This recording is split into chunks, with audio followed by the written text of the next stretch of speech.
एक देश एक चुनाव, इसको लेकर विधेयक लाने की कई दिनों से बातें हो रही थी। तमाम राजनीतिक दलों में इसको लेकर काफ़ी गहमा-गहमी भी पिछले वक्त में देखने को मिली थी। लेकिन सबसे बड़ी बात यहाँ पर यह है कि कल संसद में इसको लेकर विधेयक आ सकता है और भारतीय जनता पार्टी ने बाकायदा अपने सांसदों को इसको लेकर व्हिप जारी किया है। 3 लाइन के व्हिप में इस बात को भारतीय जनता पार्टी ने कहा है कि उनके सांसदों को संसद के अंदर मौजूद रहना होगा। यानी कि आप समझिए कि यहाँ पर सबसे महत्वपूर्ण बात यह है कि जो देश में लोकसभा के चुनाव होते हैं या अलग अलग राज्यों में जो विधानसभा के चुनाव होते हैं, उसको लेकर के यहाँ पर यह विधेयक कल संसद में रखा जाएगा। उसके बाद आगे का जो प्रोसेस है उस पर तमाम राजनीतिक दलों की जो राय है उसके बाद ये सारी चीज़ें होंगी।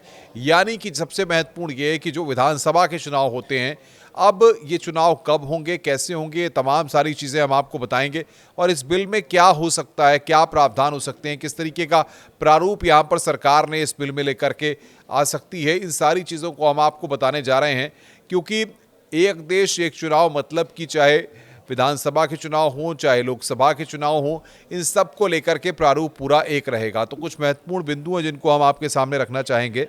सबसे महत्वपूर्ण ये है कि केंद्रीय कानून मंत्री अर्जुन राम मेघवाल कल संसद में, आपको बता दें कि लोकसभा के पटल पर इस विधेयक को रखेंगे और 129वां संशोधन विधेयक 2024 इसको कहा जा रहा है। यानी कि काफ़ी ये महत्वपूर्ण भी है और विधेयक को चर्चा के लिए संसद की संयुक्त समिति जेपीसी को भेजा जा सकता है। जॉइंट पार्लियामेंट्री कमेटी को, जेपीसी को भेजा जा सकता है, यानी कि चर्चा के लिए, ताकि जो एक देश एक चुनाव का जो प्रावधान है, जो तमाम विधेयक है, उसको चर्चा के केंद्र बिंदु में ला करके जॉइंट पार्लियामेंट्री कमेटी के लिए भेजा जा सकता है, जिसमें इस पर चर्चा होगी। और इस विधेयक में सेक्शन 2 के सब क्लॉज 5 में अलग से किसी भी राज्य में विधानसभा चुनाव कराए जाने का प्रावधान किया गया है।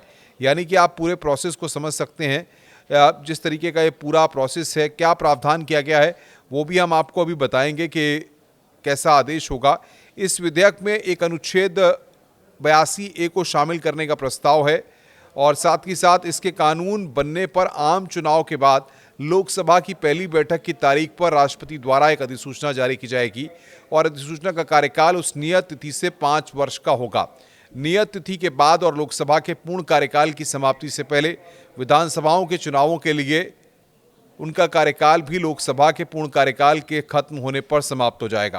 प्रस्ताव के मुताबिक इसके बाद लोकसभा और विधानसभाओं के सभी आम चुनाव एक साथ कराए जाएंगे। यानी कि 2029 में जब शुरुआत होगी लोकसभा की, तो उस वक्त जो है ये सारी चीज़ें रखी जाएंगी और उसके बाद आगे 2034 तक माना जा रहा है कि ये पूरा जो विधेयक है या बिल है, अभी तो जॉइंट पार्लियामेंट्री कमेटी में जाएगा और उसके बाद तमाम चीज़ें यहाँ पर होंगी।